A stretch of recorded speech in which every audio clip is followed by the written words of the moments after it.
Mi nombre es Charlotte Quinn, tengo 32 años.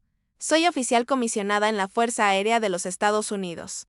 Con una especialización en cosas que no estaban destinadas a ser entendidas. He traducido amenazas, promesas, gestos militares y ofertas de paz en media docena de dialectos. Pero ninguna asignación me preparó para lo que sucedió la noche en que mi padre me dijo que me pusiera en la esquina. La cena diplomática debía ser simbólica, mitad estrategia, mitad ceremonia. El Pentágono había enviado nuestra delegación del Comando del Pacífico para recibir a los agregados militares chinos en la base aérea Yacacota.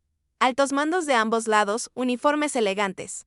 Zapatos pulidos, copas de vino altas y delgadas. El tipo de lugar donde las personas sonreían solo con la boca. Mi padre, el teniente general Bragg Quinn, era la cara de la mesa estadounidense. 3 estrellas en sus hombros, acero en su postura y una voz que podía atravesar un Jenner. Él era la razón por la que yo estaba allí, técnicamente. Me habían asignado como oficial de apoyo lingüístico. Pero no se engañen, no fui invitada. Me trajeron de la misma forma que se trae una llanta de repuesto. Estás aquí por si la tecnología falla, dijo esa mañana. Si no, quédate al margen. No necesitamos una charla sobre las variaciones tonales del mandarín en la mesa, asentí. Estaba acostumbrada a ser invisible en las habitaciones que él dominaba. El salón de baile brillaba con intención. Banderas rojas y doradas adornaban el techo, fusionando los símbolos de 2 ejércitos poderosos bajo un lustroso candelabro. Todos parecían importantes. Todos tenían un papel, menos yo. Estaba de pie al final de la sala, cerca de una estación de servicio. Vestida con mi uniforme y una sonrisa tenue cuando entró la delegación china. Las cámaras hicieron clic. Todos se pusieron de pie, y luego, allí estaba él, el general Lu Jianai, un hombre que no aparecía con frecuencia en público. Estratega, historiador de la guerra, ex jefe de la inteligencia cibernética china.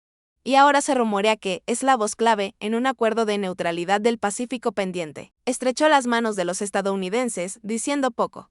Luego, sin ceremonia ni señal, se colocó detrás del atril en la parte frontal de la sala. Comenzó a hablar, no en mandarín ni en inglés, sino en un raro dialecto del suroeste del mandarín que no había escuchado desde que tenía 19 años. Enterrado en las montañas de la provincia de Yunnan, donde alguna vez viví entre agricultores que aún hervían su propia tinta para escribir. La voz del general Lu era calma, deliberada, pero la sala se tensó de inmediato. Subieron murmullos. El traductor principal, un lingüista retirado del Departamento de Estado, se inclinó hacia adelante, parpadeó, luego se quedó congelado. Mi padre se inclinó hacia él. ¿Qué dijo? Silencio.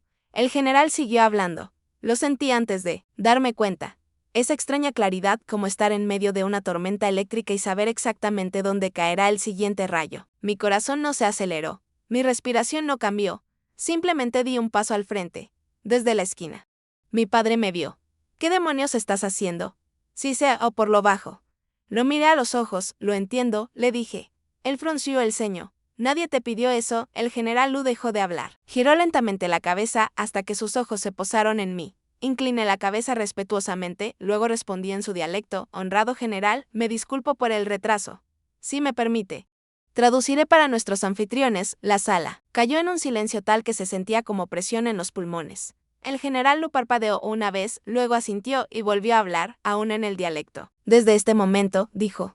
Sin mirarme a mi padre, solo hablaré con ella. Traduje sus palabras en voz alta. Cada persona en la sala se volvió a mirarme. El rostro de mi padre se desplomó. Parecía un hombre que acababa de ver como su reino entregaba la corona. Mi padre se recuperó como el soldado que era, su mandíbula tensa, los ojos entrecerrados. Asintió cortante como si esto fuera solo un cambio en la disposición de los asientos, pero yo sabía mejor.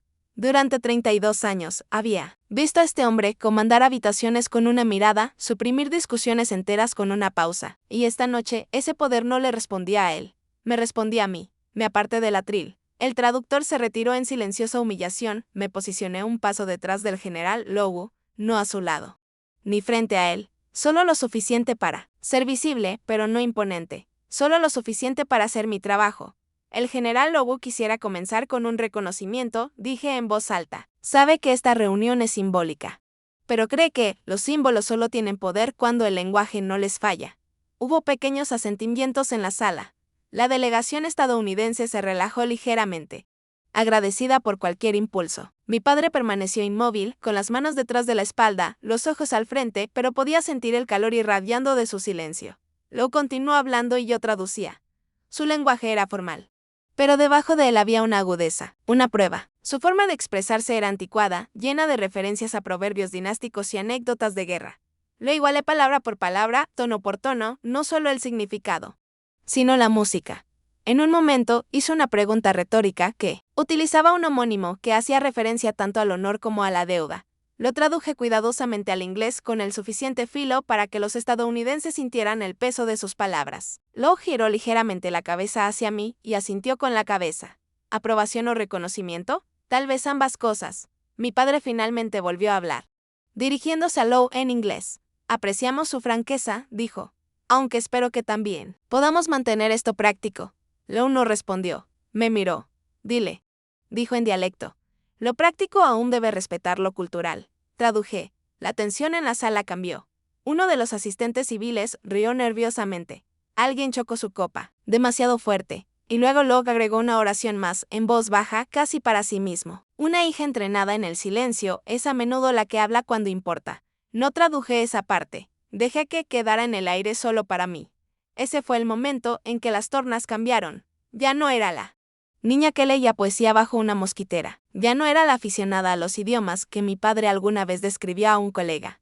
Ya no era un detalle de fondo en la estructura de mando de otro. Yo era el puente, la única persona en la sala que podía hacer que dos naciones se entendieran esa noche. Y no fue porque exigiera espacio, fue porque cuando llegó el momento. No pedí permiso. Simplemente di un paso adelante y hablé. La primera vez que recibí una condecoración formal tenía 30 años. Era mediados de otoño en Corea. El aire frío y limpio, fuera del complejo del Comando de Fuerzas Conjuntas, cerca de la DMZ. Me llamaron a la sala principal de reuniones y me dijeron que me pusiera. Atención, las cámaras hicieron clic. Algunos oficiales aplaudieron educadamente. El comandante leyó una citación que describía mis acciones como una interpretación excepcional entre lenguas que resultó en la prevención de una brecha de desinformación multileye. En términos sencillos, traduje algo que nadie más pudo. Un operativo chino infiltrado en una célula mediática norcoreana había estado interceptando frecuencias de radio estadounidenses e insertando distorsiones sutiles. Órdenes fabricadas, falsos movimientos de tropas y llamadas de socorro falsificadas. Los mensajes no estaban en mandarín estándar. Estaban en un dialecto que la mayoría de nuestros sistemas marcaban como ruido, una antigua variación del cantonés de Guangxi con acento. Tejida con metáforas poéticas y jerga militar de los años 70. Me tomó 6 días, 2 noches sin dormir y un cuaderno medio lleno de mis estudios de posgrado para entender el patrón. Y una vez que lo entendí, reconocí que no era solo estática, era guerra. Rastreamos las transmisiones. Apagamos el nodo y encriptamos su siguiente ola antes de que llegara a nuestra unidad de campo. Nadie murió. Nadie entró en pánico. La cadena de mando ni siquiera titubeó debido a una traducción. Mi traducción. La medalla que me pusieron en el pecho ese día fue la medalla de servicio meritorio. Pesaba sobre mi uniforme como si no encajara del todo. Después de la ceremonia, llamé a mi padre. Buen trabajo, dijo después de una pausa. Estás llamando la atención. Esperé algo más. En lugar de eso, agregó, pero no confundamos el reconocimiento con la preparación. Ser bueno con las palabras no te convierte en líder, Charlotte. El lenguaje gana aplausos. El liderazgo gana guerras. Recuerdo mirar por la ventana de mi cuartel, con la medalla aún sujeta a mi cuello. No había arriesgado nada físicamente. No balas, no sangre, pero había detenido algo que podría haber escalado hacia ambas cosas. Sabía que lo que había hecho importaba. Aún así, sus palabras se me quedaron pegadas como la condensación en el vidrio. Frías, borrosas, difíciles de quitar. No era la primera vez que decía algo así y no sería la última. Cuando regresé a Hawái, mi jefe me informó que se me estaba considerando para un ascenso anticipado a mayor. Mis evaluaciones eran buenas, mi historial de servicio limpio, pero unas semanas después, los trámites se detuvieron. La razón, áreas de desarrollo de liderazgo no completamente demostradas en el mando de campo. Según mi archivo, una anotación interna añadía que mostraba una excelente aptitud para la especialización, pero carecía de asertividad en el mando. Conocía esa frase, la había oído usar a mi padre en reuniones. La asertividad en el mando era como él eliminaba a los oficiales que no reflejaban su postura. Hombros cuadrados, respuestas breves, control total. Yo era diferente. Escuchaba demasiado tiempo, hablaba con demasiada precisión. Y cuando desafiaba una conclusión, lo hacía con citas y contexto, no con volumen. Eso no era lo que él definía como fuerza, y el sistema aún reflejaba su definición. Salió la lista de ascensos. Mi nombre no estaba en ella. Vi a 2 oficiales, uno de los cuales me había pedido una vez que revisara su aplicación de traducción, recibir sus hojas doradas antes de que yo tuviera una segunda mirada. No me quejé. Presenté una solicitud para revisar mi propio archivo. Fue entonces cuando lo vi. Una línea en el campo de comentarios ingresada 3 meses antes. Una sola frase de un evaluador senior, cuyas iniciales coincidían con las de mi padre. La candidata demuestra excelencia lingüística, pero muestra una idoneidad limitada para roles de mando en el campo de batalla. No decía insubordinación. No decía falta de experiencia. Decía idoneidad limitada. Un veredicto disfrazado de retroalimentación. Una puerta sutilmente cerrada por alguien que afirmaba protegerme de la decepción. Recuerdo estar sentada en la biblioteca de la base, los archivos aún abiertos en la pantalla del terminal, las manos plegadas en mi regazo.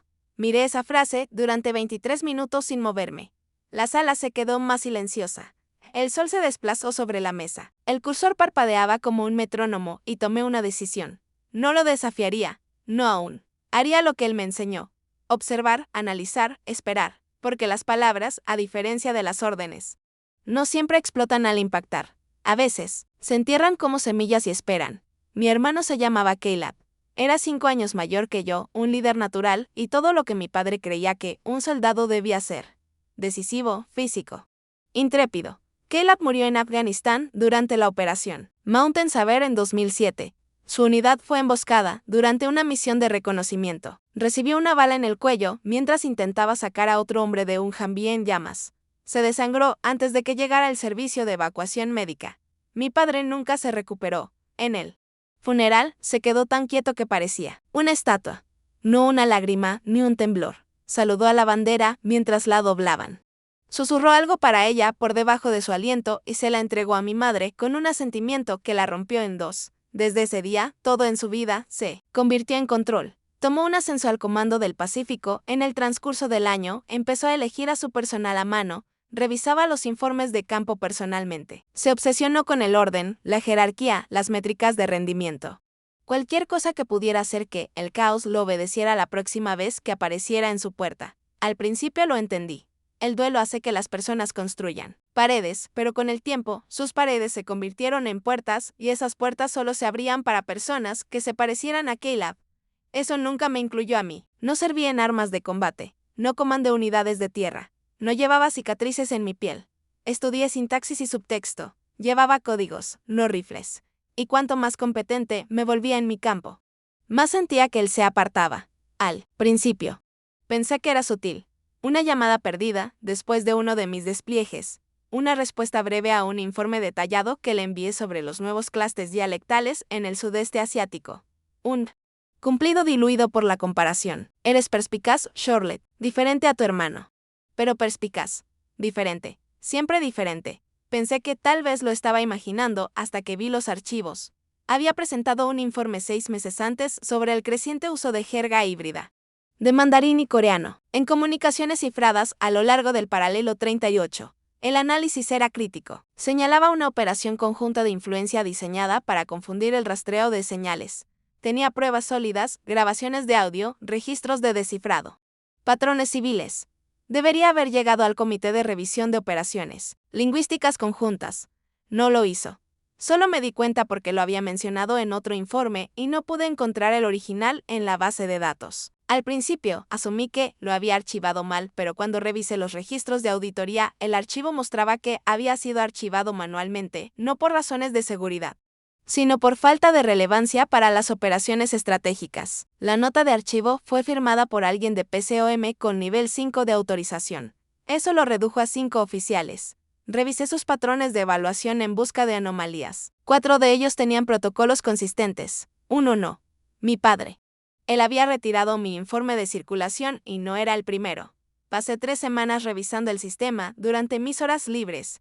No tenía acceso a todo, pero tenía suficiente alcance para rastrear patrones. Encontré 3 documentos más que había escrito, cada uno señalando banderas culturales o lingüísticas relacionadas con operaciones psicológicas que habían sido marcados como internos. él y lo común. Todos habían sido programados para revisiones de informes interinstitucionales. Todos fueron retirados justo antes de la presentación. Todos pasaron por el escritorio de mi padre. No fue accidente. Fue una contención deliberada. No. Solo estaba bloqueando mi carrera. Estaba protegiendo a la institución de voces como la mía. Voces que cuestionaban suposiciones, que interpretaban el silencio, que no gritaban para ser escuchadas. No lo confronté. En su lugar, hice copias, respaldos, metadatos, registros de descargas. Comencé a documentar todo. No para construir un caso aún, sino para construir claridad. Necesitaba estar segura de no dejar que el resentimiento me llevara a la paranoia, y en verdad no estaba enojada. No aún. Estaba sobria, como una niña dándose cuenta de que el hada de los dientes solo era su padre con un billete y una linterna. Siempre había predicado la meritocracia. Gánatelo. Decía. Nadie te debe una maldita cosa en este mundo, pero ahora veía la irónica quietud de eso. El sistema que él veneraba no estaba roto. Estaba manipulado, justo lo suficientemente sutil, como para parecer justo. Y para él, mantener a Caleb vivo significaba mantenerme pequeña. Si ascendía demasiado, si me volvía demasiado visible.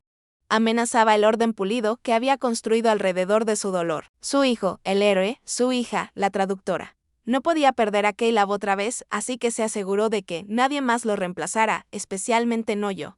Me senté con eso durante mucho tiempo. Semanas no hablé de ello con nadie, ni con mis amigos, ni con mi supervisor. Dejé que se asentara en mis huesos hasta que ya no doliera. Solo me agudizó porque el día llegaría, más temprano que tarde. Cuando él ya no sería el que definiera la historia. Y cuando ese día llegara, no levantaría mi voz. Levantaría. La verdad, viví en la provincia de Yunnan durante 3 años. Las órdenes llegaron después de completar mis estudios de posgrado. Un programa de intercambio entre instituciones educativas militares aliadas. La mayoría de mis compañeros eligió Europa Occidental. Algunos fueron a Japón. Yo pedí el interior de China, no Pekín, no Shanghái. Quería los lugares intermedios. Los que no se ven en los informes de políticas. Yunnan no era una asignación, era una inmersión. Estaba destinada cerca de Kunming, integrada con académicos civiles del idioma a través de una asociación cultural conjunta. Mi rol militar era asesoría, mayormente simbólico. La verdadera misión para mí era observar y aprender. No aprendí mandarín en un aula. No lo estudié bajo luces fluorescentes de bocas de profesores que habían estado leyendo los mismos programas desde la Guerra Fría. Lo aprendí de la manera en que un niño aprende su primer idioma. A través de la proximidad, la repetición y el silencio, me sentaba con los vendedores de té al amanecer, observando cómo las calles cobraban vida en tonos y texturas. Ayudé a una anciana a barrer los escalones de un templo taoísta durante 6 meses antes de que me dejara ver las inscripciones ocultas bajo las piedras del altar. Pasé largos fines de semana traduciendo carteles de mercado y menús escritos a mano, comparando caracteres regionales que ya no aparecían en los textos impresos, y poco a poco comencé a escuchar algo que nunca había oído antes. No solo palabras, sino intención. El mandarín no es un idioma que se apure. Tiene pausas que significan más que las frases. La forma en que un hablante exhala entre cláusulas te dice lo que ha decidido. La cadencia de un saludo puede señalar una amenaza, una invitación, un desprecio, dependiendo de qué provincia moldeó la mandíbula del hablante. En un pueblo. Pasé horas escuchando a 3 ancianos discutir sobre política en un dialecto tan denso de modismos que incluso los hablantes nativos de mandarín podrían no entender el significado. Pero yo lo entendía porque había observado cómo servían el té antes de hablar. ¿Quién miraba hacia abajo? ¿Quién reía mostrando los dientes? ¿Quién no lo hacía? Eso no es algo que enseñen en la escuela de guerra. En la escuela de guerra te enseñan la estructura de la negociación y la postura estratégica. Te enseñan modelado de conflictos y operaciones psicológicas. Te enseñan cómo medir el valor de un objetivo, no el valor de una pausa. Recuerdo, una tarde en la sede. Estábamos realizando una simulación de conversaciones bilaterales con un componente lingüístico hostil. Uno de los instructores nos pidió identificar puntos de palanca suaves en la delegación opuesta. Levanté la mano y dije, si analizamos la cadencia del discurso del general, particularmente su uso de finales tonales no estándar, podemos predecir cuando está enmascarando incomodidad. Ese es el momento en que se debe aplicar presión, no durante el giro formal, sino inmediatamente antes. Hubo un largo silencio, luego un bufido desde el fondo de la sala. Un coronel murmuró lo suficientemente alto para que todos lo escucharan. Dios. Suena como si estuviera leyendo horóscopos. La sala se rió. Incluso el instructor sonrió. Ese fue el eco de mi carrera. El lenguaje es para apoyo, no para estrategia. La interpretación es suplementaria, no esencial. Si no puedes dispararlo, bombearlo o presentarlo en balas, es relleno. Así que sonreí, tomé notas y archivé la humillación junto con las demás. No discutí. Dejé que me subestimaran. Era más fácil de esa manera porque, eventualmente, estaría en una sala donde el lenguaje importaría más que el rango en el pecho de cualquiera. Y cuando ese día llegara, no necesitaría que me creyeran. Solo necesitaría que me escucharan. 3 días antes de la cena diplomática, recibí un mensaje clasificado de distribución limitada. Fue enviado a través de operaciones lingüísticas conjuntas, marcado con una etiqueta de autorización de nivel ámbar. Lo leí en mi bandeja de entrada segura, sentada sola en la sala de comunicaciones en Econfield, bajo el suave zumbido de las luces fluorescentes que siempre me hacían sentir ligeramente demasiado expuesta. El asunto era críptico. Protocolo de comportamiento L. Dentro había un párrafo corto escrito en una fraseología militar depurada, pero el mensaje era inconfundible. El sujeto L tiene un historial conocido de utilizar dialectos no estándar como mecanismo de selección en entornos de compromiso estratégico. Se espera el uso de una variación rara del mandarín. El objetivo parece ser la evaluación de la preparación de respuesta del adversario. No inicie la traducción a menos que sea oficialmente solicitado. La interpretación directa debe ser predeclarada a través de la cadena de mando. El sujeto L era el general Lu Jianai. Eso no fue una sorpresa. Era notorio en los círculos internos de la lingüística militar, menos por sus operaciones públicas y más por las trampas que tendía a aquellos que subestimaban el poder de la mala comunicación. Durante su tiempo, en la Fuerza de Apoyo Estratégico del Ejército Popular de Liberación, Lo había construido un marco de información encubierto que dependía de la desorientación cultural. La confusión deliberada a través del dialecto. Una vez desbarató una cumbre al dar un discurso completo de apertura en Mind, un dialecto tan oscuro que el traductor oficial confundió reunificación con represalia. Ese error costó 6 meses de negociaciones, así que cuando vi el informe, no entré en pánico. Entendí inmediatamente lo que significaba. La iba a ponernos a prueba y yo estaba lista. Lo que no esperaba era el segundo mensaje. 1 hora después, una alerta de seguimiento llegó a través de mi canal seguro. Anulación de prioridad desde el cuartel general del Comando del Pacífico. El mensaje solo contenía 2 líneas. La teniente Quinn asistirá solo en calidad de observadora. No se autoriza intervención lingüística sin dirección explícita. Mantener el cumplimiento del protocolo. Fue firmado por un general de 3 estrellas, mi padre, Spike Nehru. Miré la pantalla. Inmóvil. Él lo sabía. Sabía que el general Lowe venía con una estrategia lingüística.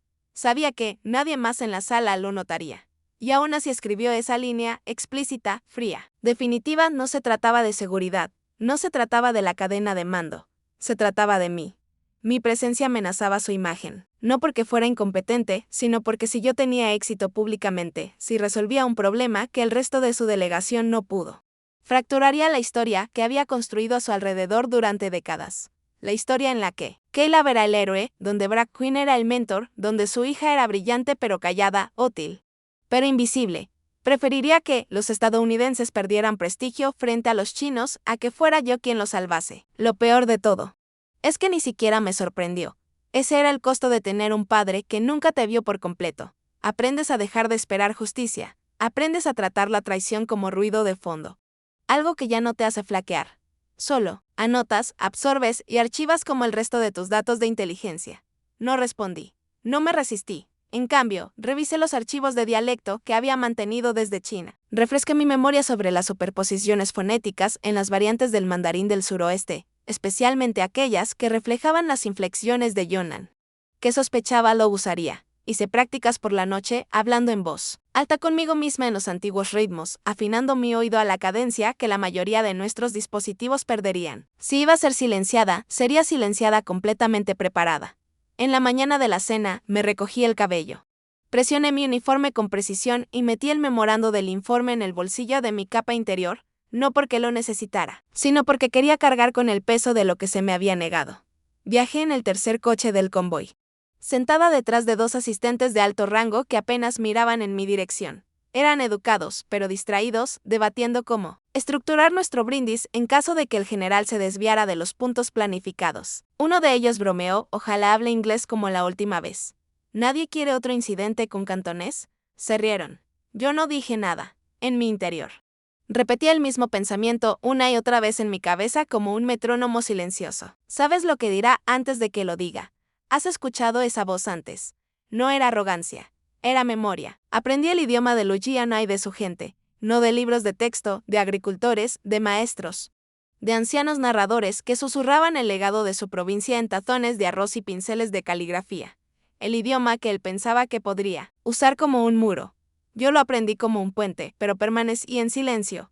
Seguí órdenes hasta que llegó el momento, hasta que el silencio se volvió más peligroso que el sonido. El salón de baile brillaba con el tipo de elegancia sobrecompensada que solo la diplomacia militar puede producir. Cristalería que nunca había visto una lavadora. Centros de mesa diseñados para parecer accidentales. Una orquesta metida en un rincón tocando Vivaldi como si fuera ruido ambiente. Todo estaba preparado para sugerir facilidad, familiaridad. Control, pero no era sutil. No realmente.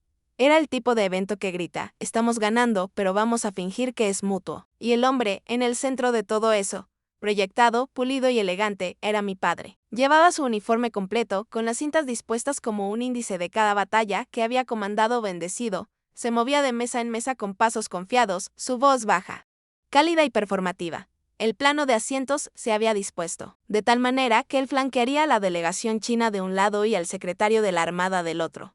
Eso no fue casualidad, eso fue ingeniería. Él era el arquitecto de toda esta noche. Yo no. Estaba en los planos. Se me había dado instrucciones de monitorear el flujo de comunicaciones desde el otro lado del salón de baile. Me asignaron una mesa cerca de la salida y un discreto auricular de comunicaciones que combinaba con mi uniforme azul. Parecía parte del equipo de soporte técnico. Presente pero periférica, eficiente. Callada, sin ser parte de la conversación. Esa era la idea. Desde mi punto de vista, podía ver toda la sala. Cada plato, cada apretón de manos, cada micromovimiento de postura. Observé cómo nuestro lado se inclinaba hacia adelante demasiado rápido. Vi cómo el de ellos permanecía inmóvil un momento de más. Los diplomáticos bailaban sonrisas, pero bajo la música. Escuché algo más. Tensión mantenida por hilos. Y teatro. Luego llegó la delegación china. El general Liu Jianai entró último, rodeado de sus asistentes. No era alto. Pero su presencia reconfiguró el aire. No sonrió. No fingió. Sus ojos escanearon la sala como un hombre acostumbrado a leer mapas clasificados al revés y bajo presión. Y cuando sus ojos se posaron en mí, se detuvieron. No fue mucho, medio segundo, tal vez menos, pero lo sentí como un pin de sonar golpeando algo inesperado. Susurró algo al asistente a su derecha, quien asintió una vez y luego volvió a mirarme también. El presagio tiene un ritmo y estás entrenado para escucharlo. Y en ese momento no oí amenaza, oí cálculo. Uno de los asistentes pasó cerca de mi estación mientras se dirigían a la mesa principal. No era mucho mayor que yo, tal vez a mediados de los 30, llevaba una insignia diplomática civil. Mientras pasaba, se inclinó ligeramente y dijo en mandarín, no en dialecto, sino en mandarín estándar. No todos olvidan la voz de su tierra natal. No me estremecí, no lo miré, no reaccioné. Dejé que mi rostro permaneciera en blanco como si no entendiera, pero lo hacía. Cada palabra, cada capa debajo de las palabras. Lo que realmente estaba diciendo era, sabemos que alguien aquí habla más de lo que admite y estamos observando, para ver quién da un paso adelante primero. No esperó respuesta, siguió caminando. El mensaje fue sembrado como un globo de prueba, lo registré mentalmente. Pero no lo reconocí en voz alta, no había nada que decir aún. Se sirvió el primer plato. La charla ligera zumbaba, el vino fluía en incrementos cautelosos. Nuestro intérprete hacía chistes con los oficiales chinos más jóvenes. El ambiente se relajó. Pero no era real. Era preludio. El general Lobo apenas tocó su comida. Mantuvo las manos plegadas, sus ojos moviéndose de plato a plato, de persona a persona. Luego al podio, donde pronto hablaría, y luego de nuevo hacia mí. Miré hacia abajo, ajustando mi auricular. No porque lo necesitara, sino porque necesitaba un gesto para romper el contacto visual. Podía sentir que mi padre también observaba, aunque no desde un lugar de interés, sino desde un lugar de gestión. Para él, yo no era parte de la orquesta. Yo era el equipo de iluminación funcional. Reemplazable, invisible a menos que algo fallara. Cuando el plato principal se retiró y el postre se acercaba, comenzó un cambio. La música se desaceleró. La orquestación detrás de la noche se inclinaba hacia su pieza central. Comentarios de ambas partes. Vi cómo se pasaba la tarjeta cual maestro de ceremonias. Vi a mi padre asentir. Vi cómo el intérprete recibía instrucciones nuevamente. Estaba sucediendo. Presioné costado de mi auricular, activando la transmisión silenciosa en mi oído izquierdo. La línea estaba clara, nada de charla, solo estática esperando sonido. Enderecé mi columna, exhalé una vez y esperé, porque ya sabía lo que venía. Y también lo sabía el general Lowe. La orquesta se detuvo primero, en medio de la nota, como si una cuerda se hubiera roto. Luego vino el silencio, que sigue a un vaso caído en una catedral. El general Liu Xianei se paró detrás del podio. Había rechazado todos los comentarios introductorios, había desestimado el auricular ofrecido por el intérprete. En su lugar, sacó un pequeño trozo de papel doblado de su bolsillo interno y lo abrió con cuidado, como si estuviera desplegando una vieja oración. Y luego habló. El idioma que salió no era el mandarín pulido de Pekín. Ni siquiera era la versión diplomática suavizada usada en charlas de paso, conferencias de prensa. No, este era un antiguo dialecto crudo de Yunnan. Un ritmo musical tonal con finales que se curvaban como senderos de montaña y consonantes bañadas en una cadencia que la mayoría de los lingüistas llamaría extinta, un idioma para el que nadie en la sala se había preparado. Vi cómo le golpeó al intérprete como un golpe al cuerpo. Se inclinó hacia adelante, parpadeando, con la boca ligeramente abierta, como si las palabras mismas le hubieran quitado el aire. Intentó una vez. Yo, luego otra vez el general. Gracias. La cena. Era apenas inglés. Era adivinación. La sonrisa de mi padre titubeó. Luego se aplanó. Su mano se movió hacia su enlace. De calma. Miró al asistente. ¿Qué es esto? Podía leer el pánico en sus ojos, aunque su voz intentaba mantenerse estable. El secretario de la Armada se inclinó hacia adelante. Otros miraron hacia abajo, tocando sus auriculares. No llegaba nada. Y en ese vacío, donde el significado se evapora, entra el miedo. Fue entonces cuando me levanté. No pregunté. No esperé. Autorización. Salí de las sombras, cerca de las puertas de servicio.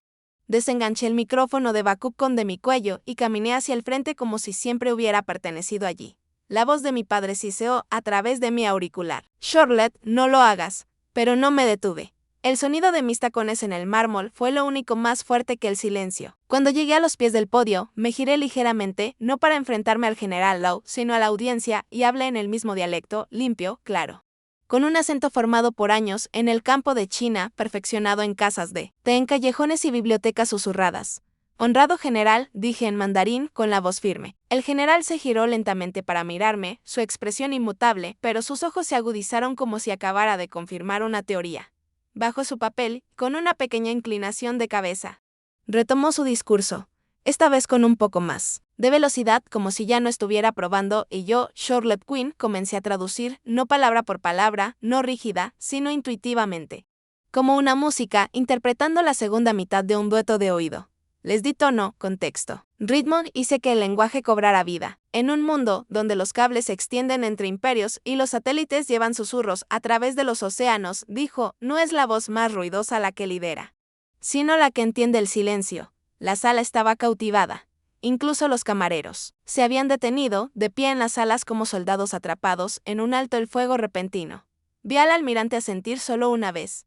Vi a los agregados extranjeros susurrar entre ellos con asombro. Y vi a mi padre, sus manos aún descansando sobre el dispositivo de comunicaciones, sus ojos fijos en los míos, su rostro imperturbable, no ira, no orgullo, algo más. Algo más cercano a la rendición. Durante los siguientes 7 minutos, guié a la sala a través del intrincado discurso simbólico del general Lowe. Un mensaje sobre el legado mutuo, sobre los viejos imperios, aprendiendo a escuchar nuevas voces. Sobre la disciplina que se necesita para no hablar primero. Fue magistral, y peligroso y deliberado porque todos en la sala sabían. Si su mensaje no hubiera sido entendido, si sus palabras se hubieran perdido, habría sido interpretado como un insulto. Una interrupción calculada. Pero no se había perdido porque yo estaba allí, y por primera vez no era la hija del teniente general Braquin. Era la voz del jugador más impredecible en el Teatro del Pacífico. El aplauso fue lento al principio. Nadie quería ser el primero en moverse. Luego vino la segunda ola del cuerpo diplomático. Después un aumento de asentimientos, aplausos, murmullos. Pero no miré a la multitud. Miré al hombre detrás del podio. El general Lowe bajó, pasando a pocos centímetros de mí. En inglés. Suave. Preciso, dijo, te entrenaron para ser invisible. Bien, eso significa que nadie te vio venir.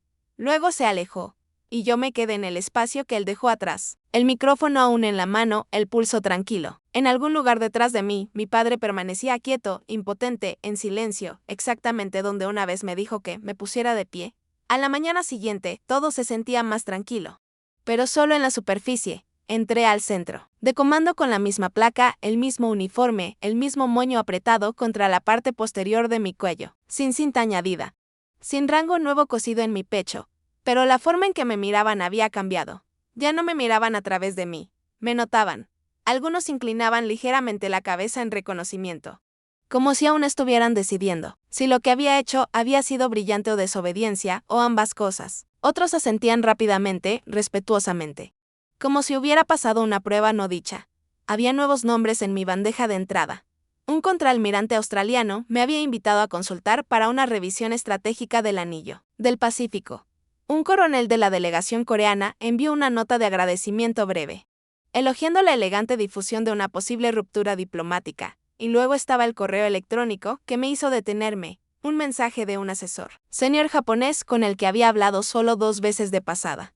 Era corto. Señorita Quinn, su fluidez no solo está en el lenguaje, está en escuchar. Nos recuerda que la verdadera diplomacia proviene de saber lo que no se dice. Gracias. De parte de todos nosotros.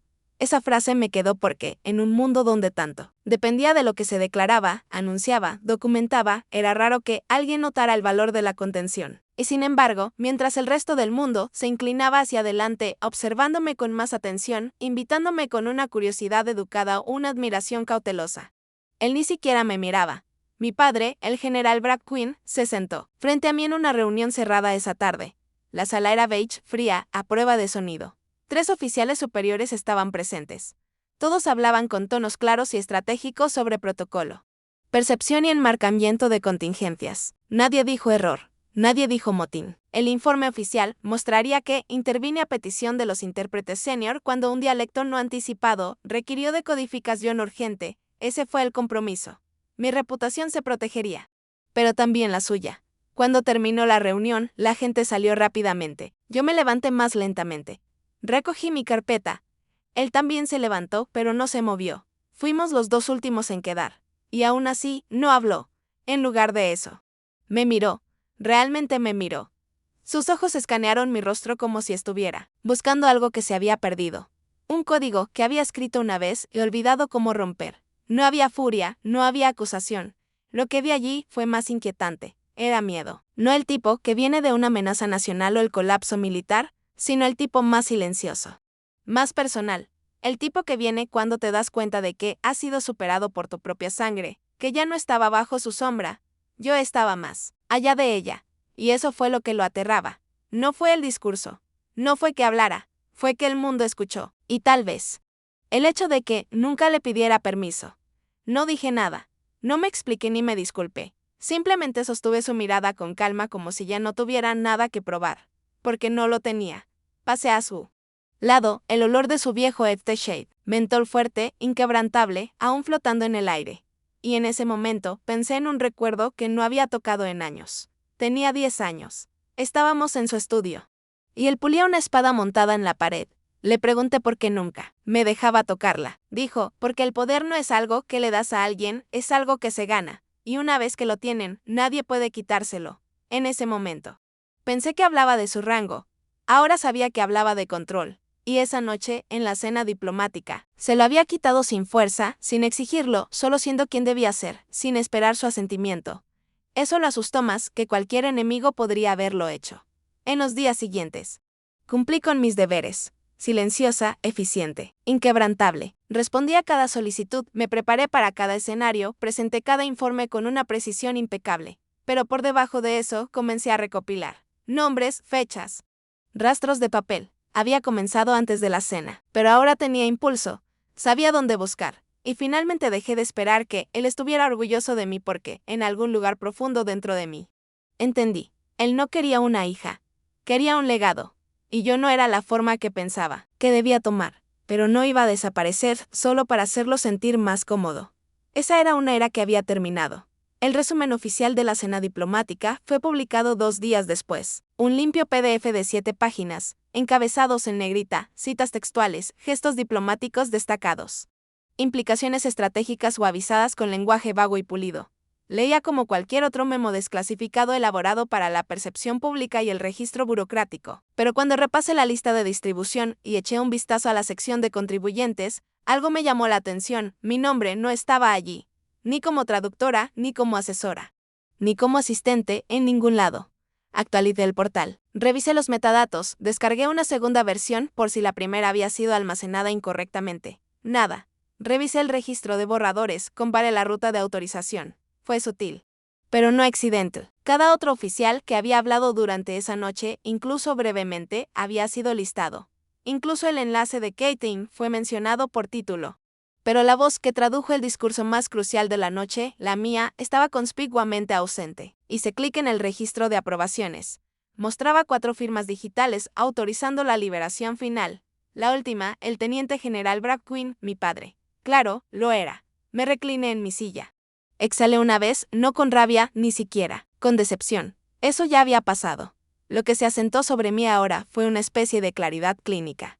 Esto no se trataba de vergüenza ni de supervisión. Era un movimiento. Un mensaje. Él no gritó. No me confrontó en privado. No hubo comentarios pasivo-agresivos en el pasillo ni memorandos de corrección. En cambio, hizo lo que siempre hacía. Borró. Siempre había creído que el poder significaba controlar la narrativa. Y esta vez, la narrativa que más amenazaba. Su imagen era yo. No reaccioné, no visiblemente, pero algo cambió dentro de mí, finalmente, completamente. Abrí mi cajón cerrado con llave, saqué la carpeta azul marino delgada que había comenzado semanas atrás. Solo estaba marcada con una pequeña etiqueta, clase QC, una broma al principio. Pero ya no más. Dentro había registros, marcas de tiempo digitales, copias de informes de evaluación pasados, capturas de pantalla de recomendaciones aprobadas para ascensos, las cuales habían sido inexplicablemente canceladas antes de su procesamiento. Siempre sospeché que mi archivo había sido manipulado a lo largo de los años. Mis puntajes de desempeño nunca coincidían con los retrasos en el ascenso. Mis colegas solían bromear sobre los agujeros negros burocráticos, pero ahora tenía nombres, registros, brechas. Y ahora tenía motivo. No me hice pública. No irrumpí en su oficina. Ni siquiera lo mencioné ante la junta. Eso le habría dado la reacción que esperaba. Algo emocional, algo que probara su teoría de que era demasiado impulsiva, demasiado sensible, demasiado incapaz para el mando. No, pedí una cita. No con él, sino con legal. Me reuní con una abogada militar, la capitán Dana Flores, del JAG. Corts era aguda, tranquila, con una mente que archivaba detalles con la misma eficiencia que cualquier servidor de inteligencia. Puse todo sobre la mesa. El informe desaparecido, los registros de ascenso sin firmar, los registros desajustados. Las violaciones de la cadena de mando que eludían silenciosamente el debido reconocimiento de mi trabajo, y el hecho de que, en cada instancia, un nombre aparecía en el registro de autorización antes de que los archivos cambiaran de rumbo. El de mi padre. La capitán Flores escuchó, no interrumpió. Solicitó acceso a los portales que mencioné. Ya había creado un dossier seguro con contraseñas, fechas y comparaciones lado a lado. Cuando terminé, me miró y dijo, esto no, es sabotaje de carrera. Es abuso institucional de autoridad. ¿Sabes a lo que te estás enfrentando? Asentí. No estoy intentando derribarlo. Le dije, pero ya basta de ser borrada. Me preguntó una vez más si estaba segura. Lo estaba porque lo que él hizo no fue solo silencio, fue reescribir la verdad. Contó con el hecho de que yo no me resistiría, que preferiría preservar la dignidad familiar antes que exponer la conducta no ética que no pondría en riesgo mi futuro solo para exigir un pasado correcto. Y durante años, tuvo razón, hasta ahora. La queja fue presentada internamente, clasificada bajo revisión sellada. No hablé de ello. Continué con mis asignaciones como si nada hubiera cambiado. Asistí a reuniones, presenté informes, me quedé hasta tarde, salí temprano, siempre meticulosa. Pero en el fondo, un proceso había comenzado. Puse un espejo frente al sistema, no para destruirlo, sino para mostrar lo que había elegido no ver. No buscaba venganza. No de la forma en que la gente lo imagina. Drama de carrera que termina con tierra arrasada. Lo que quería era claridad. Lo que exigía era corrección. Porque no se puede construir integridad sobre una misión. Y el legado que él protegió a expensas del mío se había construido sobre un silencio que ya no tenía la intención de mantener. Pensó que sería demasiado agradecida, demasiado leal, demasiado cautelosa para desafiarlo. Pero había olvidado una cosa. Hablo muchos idiomas. Y el que mejor conozco es la verdad. La mañana en que se anunció formalmente la investigación interna, ya estaba en mi escritorio. El anuncio no llegó a través de una revelación pública dramática, sino como un simple mensaje cifrado en mi bandeja de entrada segura. Iniciadas las actuaciones del artículo 138 del sujeto. Adjunta estaba una notificación de investigación bajo las directrices del Código Uniforme de Justicia Militar. Fue breve, clínica. Pero detrás de esas palabras supe que había comenzado un temblor. No hablé con nadie, no alerté a la prensa, no publiqué mensajes crípticos ni cité justicia en las redes sociales. Dejé que mi trabajo hablara donde mi voz había estado enterrada. Dejé que el rastro de papel, el que él pensó que nunca reuniría, cargara con el peso. Los investigadores no vinieron a mí con elogios. Vinieron con protocolos, verificaciones de antecedentes, confirmaciones de cronogramas, entrevistas realizadas a puerta cerrada, custodiadas por discreción. No me pidieron que testificara. No aún. Solo me incluían como la demandante inicial. Una fuente, no una hija, no una víctima, no una rebelde, solo la primera en la fila.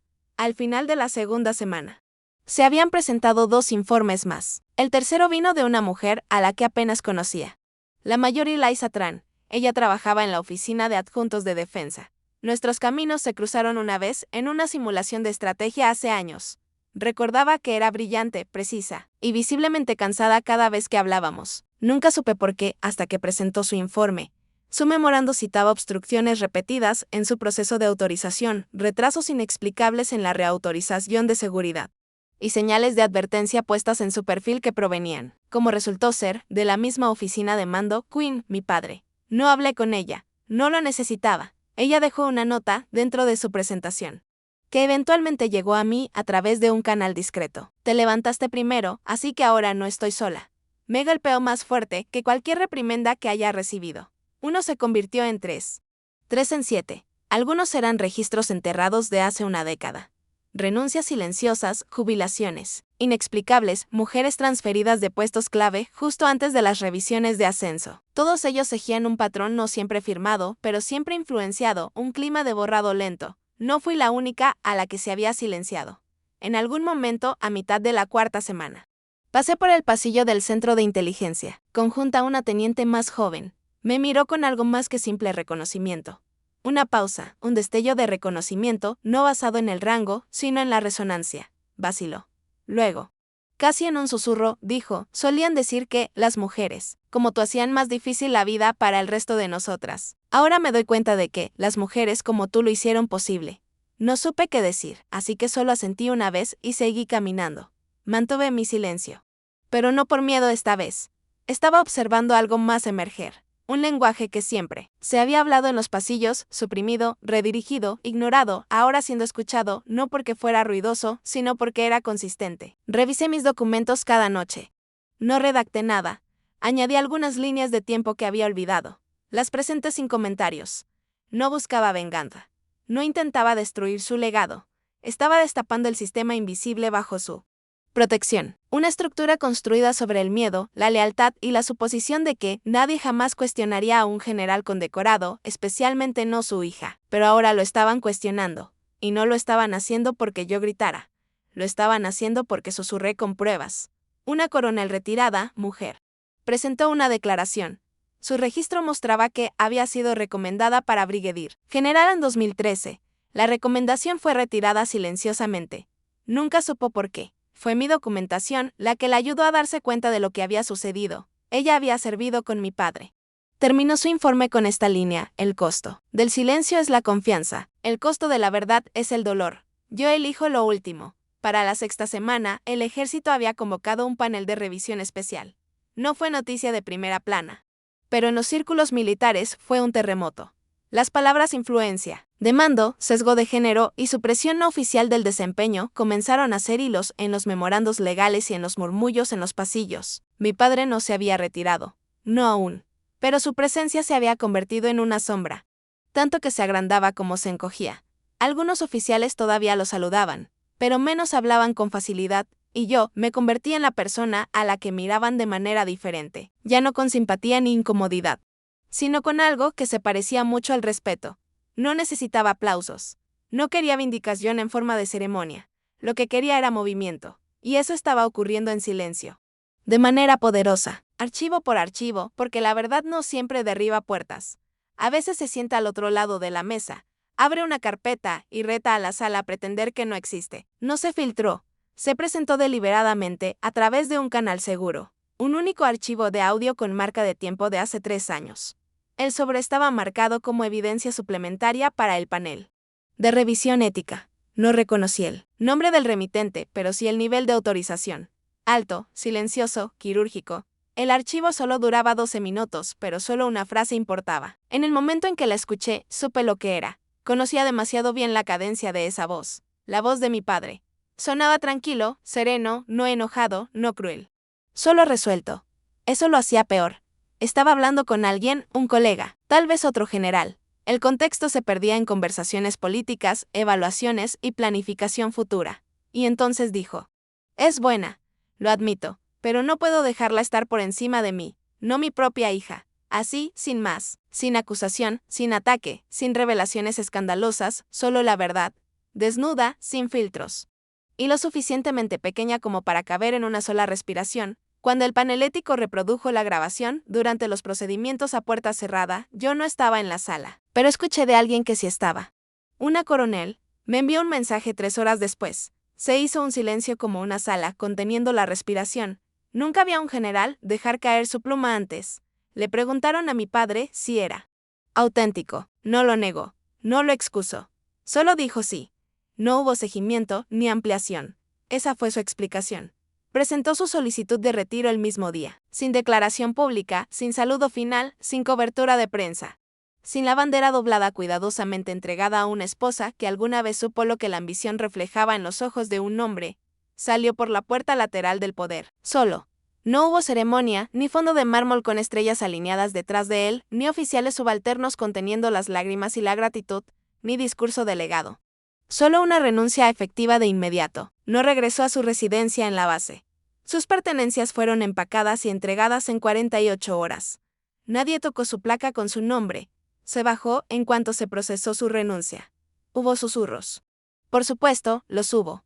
Algunos decían que se estaba protegiendo a mí al renunciar. Otros decían que, finalmente lo habían acorralado. Algunos simplemente no dijeron nada. ¿Por qué?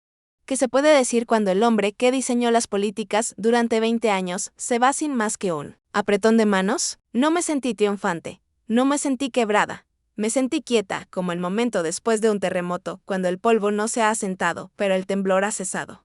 Más tarde esa semana, pasé frente a la sala de conferencias donde se había reunido el panel. La puerta estaba entreabierta. Dentro, una secretaria subalterno apilaba carpetas. Me miró y se detuvo cuando me vio. Luego se levantó y por primera vez desde que esto comenzó, alguien me saludó. No por el rango, sino por el reconocimiento. No mucho después, recibí una invitación para presentar una propuesta formal de políticas. Se estaba formando un panel para estudiar los efectos a largo plazo de la influencia del mando familiar y las vías de ascenso suprimidas. Lo escribí en una noche, no lo hice personal. No usé el nombre de mi padre, usé datos, fechas, documentación, testimonios de otros que se habían presentado. Pero en las notas al pie incluí la transcripción de la grabación. La escribí yo misma. Cada palabra cuidadosamente. Sin editar, sin interpretación. Es buena, pero no puedo dejarla estar por encima de mí. Esa frase había dado forma a toda mi carrera. Ahora daría forma a otra cosa. Política, cambio. Consecuencias. No asistí a la reunión para la documentación de su retiro.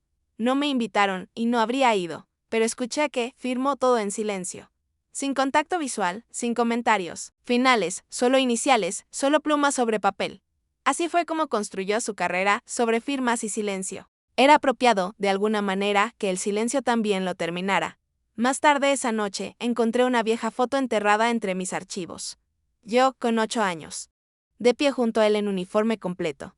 Sostenía su sombrero, sonriendo. Él no sonreía, ya estaba mirando hacia otro lado. Incluso entonces, guardé la foto, pero la metí detrás de otra cosa, mi propio certificado de comisión. Fechado y firmado.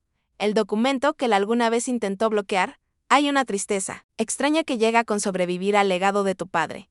No se anuncia como el luto. Es más silenciosa, como la forma en que una habitación se siente más fría después de que alguien se va, aunque el calor siga encendido. Pero no colapsé. Di un paso hacia adelante porque él pudo haberse ido sin una bandera, pero yo seguí aquí y finalmente era libre para hablar. Pasaron 3 semanas. Estaba en mis cuartos, a mitad de revisar un nuevo conjunto de evaluaciones de amenazas de dialectos regionales cuando llegó el sobre, sin insignia, sin etiqueta de reenvío.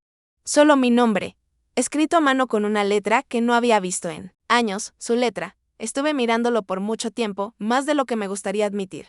Mis dedos flotaban sobre el sello como si el papel pudiera arder. No se sentía como una emboscada, se sentía como una respiración, una última respiración, doblada en papel y enviada desde el silencio. Dentro había una sola página, de papel grueso, con bordes ligeramente irregulares, sin dirección de regreso, sin preámbulo. Lo había escrito con bolígrafo.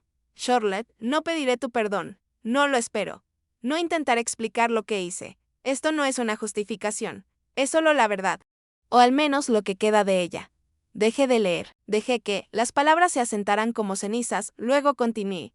Cuando tu hermano murió, una parte de mí se calcificó. Dejé de ver posibilidades y comencé a ver riesgos. Tú eras brillante. Demasiado brillante y eso me aterraba.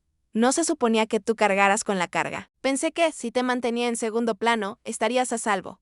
Confundí sombra con protección. No fue una confesión en el sentido legal, pero sí fue una admisión. Cruda y sin protección, no adornó sus palabras con precisión militar. Escribió como un hombre que tanteaba en la oscuridad. No supe cómo amarte de la manera que necesitabas. Pensé que el amor era legado, rango. Disciplina, necesitabas algo más y yo no te lo di. Esa línea rompió algo dentro de mí en silencio, sin drama. Mi garganta ardió, no por ira, sino por reconocimiento, por el dolor de alguien finalmente viéndote, después de años de haberse alejado. Continuó, cada vez que hablabas un idioma que no entendía. Sentía que me encogía.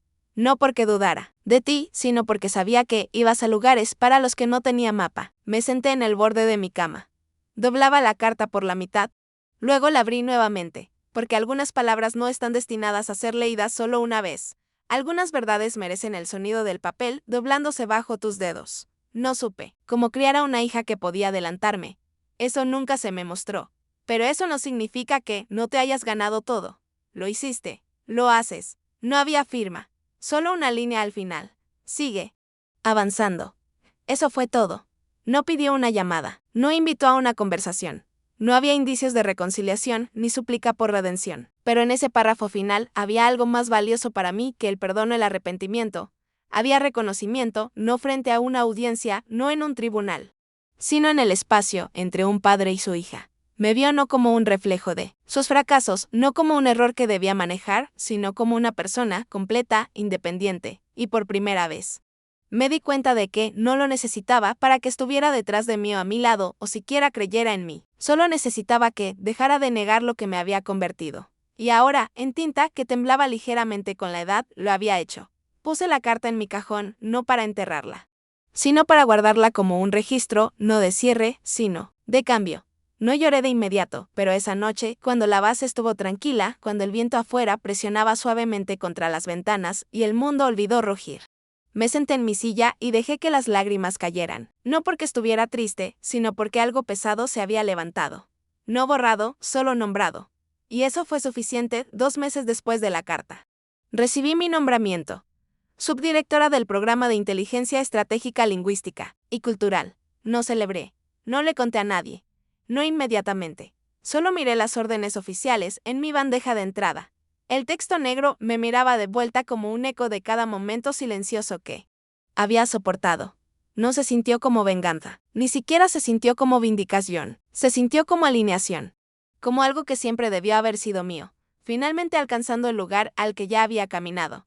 La oficina estaba en el último piso de un edificio tranquilo dentro de Fort Belvoir, con ventanas altas que daban al patio a 6 pisos de madera pálida que amortiguaban los pasos. Había una sala de conferencias que no se había utilizado adecuadamente en años. Solo presentaciones estáticas y sesiones informativas impulsadas por café sin resonancia. Eso se convirtió en mi aula. Empecé en pequeño, solo 12 oficiales de diversas ramas, seleccionados no por rango ni currículum, sino por curiosidad. Les dije que no íbamos a memorizar frases ni simular negociaciones con rehenes. No estamos aquí para hablar por encima. Dije en la primera sesión. Estamos aquí para aprender a escuchar debajo. Se veían confundidos, sonreí. El lenguaje no, es solo comunicación, es camuflaje, es código, es confesión, pero solo si escuchas con más que tus oídos. Comenzamos con ejercicios de escucha. reales, les di grabaciones de campo con múltiples dialectos superpuestos. Les pedí que no solo identificaran las palabras, sino que anotaran pausas, entonaciones, vacilaciones. Pregunté, ¿dónde se siente vulnerable el hablante? ¿Dónde se desliza hacia lo familiar? Les pedí que notaran cuando alguien cambiaba de dialecto, no por comodidad, sino por táctica. Algunos resistieron al principio. Un capitán de la Marina levantó la mano durante la segunda semana y dijo, señorita, con todo respeto. No creo que saber un descenso tonal en vietnamita nos acerque a ganar, asentí. Luego le puse una llamada interceptada de un control fronterizo. 2 hablantes aparentemente tranquilos. Pero un cambio de dialecto a mitad de la frase sugería conocimiento de una tercera parte cerca. Rastreamos esa llamada 2 horas. Después hasta una caída de armas oculta. El cambio tonal había sido la advertencia. La sala quedó en silencio. No sonreí. Simplemente dije, las palabras son armas. Pero solo si sabes cómo se desenvainan. Comencé a colgar mapas en la sala, grandes mapas lingüísticos en las paredes. Uno mostraba la cadena fonética indotibetana. Otro mostraba las zonas de transición tonal en África Occidental. Otro detallaba los cambios de vocales a través del sur de Rusia. Pero el que guardé para el final fue una cuadrícula detallada de dialectos de China.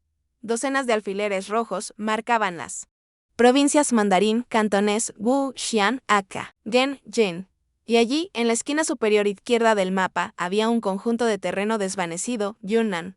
Lo clavé en silencio. Ese mapa se colocó en la sala principal de estrategias, no porque fuera impresionante, sino porque quería que cada funcionario visitante, cada general, cada contratista entrara y viera que, lo que alguna vez se desestimó como una simple dialectología, ahora estaba en el centro de los informes estratégicos de Yidu. Una tarde, me paré frente a mi clase mientras estudiaban una nueva serie de videos de campo. Una joven teniente se inclinó hacia adelante y susurró a otra. Es como descifrar un ser humano. Fue entonces cuando les conté una historia que nunca había compartido en voz alta. Una vez me dijeron que me pusiera en la esquina de una sala de negociaciones de paz. Solo quédate en silencio, sé invisible. Nadie lo dijo en voz alta. Pero me pusieron en un lugar donde no podía levantarme. Hice una pausa. Pero aquí está lo que pasa con las esquinas. Esperas desde una esquina, sí, eres callada y paciente. Puedes ver toda la maldita sala, el poder, las grietas. La forma en que la verdad se cuela de lado. Nadie habló, nadie tuvo que. Terminamos ese día con un ejercicio de campo en silencio. Nadie pudo hablar durante 30 minutos mientras observaban imágenes diplomáticas en vivo. Volvieron cambiados y yo los observé, no como una comandante, ni siquiera como una instructora, sino como alguien que había construido un puente entre lenguajes, entre el silencio y la estrategia. Entre lo que me habían negado y lo que ahora podía dar. La esquina en la que una vez me empujaron se había convertido en mi punto de vista. Y Yunnan, que alguna vez se desestimó como una provincia lejana, ahora colgaba tranquilamente sobre la pantalla principal de informes, enmarcada y retroiluminada. Un solo alfiler rojo marcaba el pueblo, donde escuché por primera vez los tonos que ningún libro de texto podría enseñar. Cada vez que lo miraba, recordaba, no todos los campos de batalla tienen arena y humo. Algunos tienen mesas y dialectos, y algunas victorias no llegan con medallas, sino con el suave reconocimiento de que el mapa finalmente lleva a través de tu idioma. Mi nombre es Charlotte Quinn. Y nunca he levantado la voz en una sala de mando. Ni una sola vez. No porque me faltara convicción, sino porque me enseñaron temprano que la persona más ruidosa rara vez es la que está siendo escuchada. Mi fuerza no vino de romper la mesa. Vino de aprender quién la construyó y cómo hablar en un idioma que no pudieran ignorar. La gente a menudo me pregunta si todavía pienso en mi padre. La respuesta es, por supuesto que sí. Nunca fue un villano. Era un hombre de su generación, condicionado para creer que la fuerza significaba control, no comprensión. Temía lo que no podía guiar. Confundía mi autonomía con una amenaza. Pero no lo odio. Era un soldado, y como muchos soldados, creía más en la cadena de mando que en la cadena de confianza. Ahora lo entiendo. Aún así, entenderlo no excusa el silencio. Si hubiera esperado a que alguien más me viera, me promoviera, hablara por mí todavía, estaría de pie en el borde de esa mesa de negociaciones, con el auricular en la mano, observando a los hombres contarse historias que no entendían. Nadie venía. No para mí. No para las otras mujeres cuyos informes desaparecieron. No para los oficiales que hablaban idiomas raros que nunca llegaron a las presentaciones. No para los callados que leían el aire mejor de lo que podían levantar la voz. Así que me levanté, no con ira, sino con fluidez, con preparación, con paciencia. Me levanté en un dialecto que nadie esperaba. Dejé que mis palabras dieran forma a la sala. Dejé que mi entrenamiento y mi historia hicieran lo que el rango aún no había hecho: hacerlos ver. Ahora, cuando entro en una sala, no se necesita presentación, la gente se gira, la gente escucha, no porque sea la hija de alguien, sino porque saben que diré la única cosa que han pasado por alto en el único idioma que olvidaron estudiar. Me convertí en la voz que una vez necesité y llevo eso conmigo para los demás que aún están de pie en silencio en el borde de las salas, esperando ser llamados. Déjenme decir esto ahora para ellos. No tienen que gritar. No tienen que actuar, pero sí tienen que hablar cuando importa, de la manera que solo ustedes pueden. Puede ser en una sala de conferencias, puede ser en un tribunal, puede ser en la mesa del comedor rodeados de personas que aún no saben su valor. Hablen de todos modos, incluso si su voz tiembla. Incluso si su padre firma las órdenes que borran su nombre, incluso si la sala no se detiene cuando entran, hablen, porque en algún punto alguien lo escuchará. No solo las palabras, sino el peso detrás de ellas. Y eso podría ser todo lo que necesiten para finalmente dar un paso adelante. También, no soy la hija que él quería, pero soy la oficial que se suponía que debía ser. Y al final, eso fue lo que importó. No por aplausos, sino porque algunos de nosotros nacimos para hablar suavemente y aún así cambiar el curso de una sala. Si has llegado hasta aquí, gracias por escuchar. Porque esta parte, la última parte, ya no se trata realmente de mí. Es para los que aún están de pie en la esquina, para aquellos que han sido pasados por alto, a quienes se les ha dicho que esperen su turno, a quienes se les ha dicho que son demasiado callados, demasiado diferentes, demasiado de algo, o no lo suficiente de todo. Esto es para ustedes. Quiero que sepan esto: si llevan algo raro, algo verdadero, algo que la sala aún no reconoce como valioso, no esperen permiso para salir a la luz. No esperen un escenario, no esperen un asentimiento o una mano extendida. A veces nadie vendrá a llamarlos hacia adelante. Tendrán que levantarse por su cuenta, y cuando lo hagan, no será dramático. No habrá fuegos artificiales, ni música que suba. Será una sola frase dicha con claridad. Un informe escrito con cuidado. Un momento en el que todos los demás vacilan y ustedes no. Ahí es cuando la sala cambiará, no porque hayan gritado, sino porque la verdad que han llevado en silencio se ha vuelto demasiado real para ignorar. Llevé la mía durante años. Mi lenguaje, mis instintos, mi perspectiva. A través de reuniones donde no estaba enlistada, decisiones donde no me pidieron opinión, pero las llevé de todos modos. Y cuando llegó el momento, no levanté mi voz, levanté mi estándar. Salí, ya no como la hija de alguien, sino como alguien que había caminado a través del fuego y decidió no dejar que lo consumiera. Esta mañana salí del cuartel general militar por última vez con el uniforme completo. El sol golpeó el emblema en mi hombro justo. Atrapó el borde de la insignia de lenguaje estratégico, la que ahora dan a los cadetes en la iniciativa de escucha que ayudé a construir, y nadie me dijo que esperara en la esquina. Ya no más, porque a veces la esquina te da la vista más clara de la sala. Así que, para todos los que aún esperan desde la línea de los lados, no esperen los aplausos, no esperen la invitación. Caminen hacia adelante con lo que saben. Digan lo que solo ustedes pueden decir. Y si su voz tiembla, déjenla. Si sus manos tiemblan, levántenlas de todos modos. Porque el coraje no siempre se siente como poder. A veces se siente como finalmente negarse a ser editado. A veces es solo el acto de estar completamente, innegablemente presente. Así que, les dejaré esto. Si saben que llevan algo valioso, no esperen a que la sala cambie. Sean la razón por la que lo hace. Antes de decir adiós, nos gustaría saber desde dónde nos están viendo. Es una mañana tranquila, con una taza cálida de café o una noche tardía, donde historias como esta les hacen compañía. Déjenos saber en los comentarios. Leemos cada mensaje con gratitud. Y si esta historia tocó su corazón, por favor consideren suscribirse al canal. No solo para escuchar más historias como esta, sino para ser parte de una comunidad que aún cree en la bondad, la sanación y las segundas oportunidades. Gracias por pasar su tiempo con nosotros hoy. Donde quiera que estén, esperamos que lleven esta historia con ustedes. Y recuerden, a veces el milagro no llama a su puerta. Espera en silencio hasta que estén listos para abrir su corazón. Cuídense y nos vemos en la próxima historia.